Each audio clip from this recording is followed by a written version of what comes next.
من آداب البعد إن إحنا ما نبينش سرعتنا في التخطي عشان نحسس اللي قدامنا إن وجوده كان زي عدمه. عيب إنك تستنى اللي قدامك يبكي عشان تضحك، والبكا في الغالب ما بيبقاش دموع قد ما بيبقى شعور مبعوث في تلميحات واضحة جدا.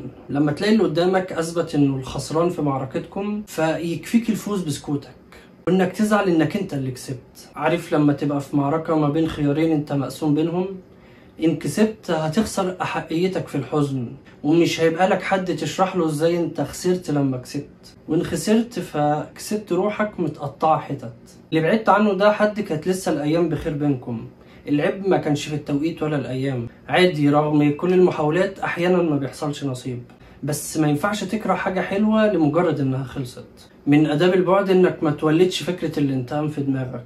كل واحد بقى في حاله بسلام مش بحرب.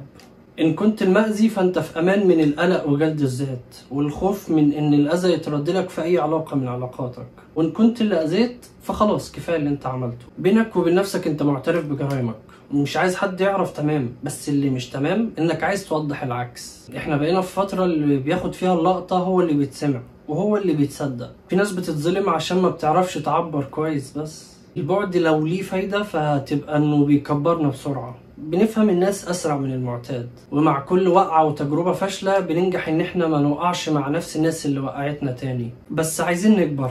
عادي أتمنى لك كل الخير بعيد عني، وإنت ما تكرهليش إني أوصل لمكان كان نفسي أوصله. كنا يوما ما سوا، فلازم نحترم الحاجات الحلوة اللي حصلت لنا ساعتها، ونقدر التغيير اللي حصل لنا من ورا قصتنا بس.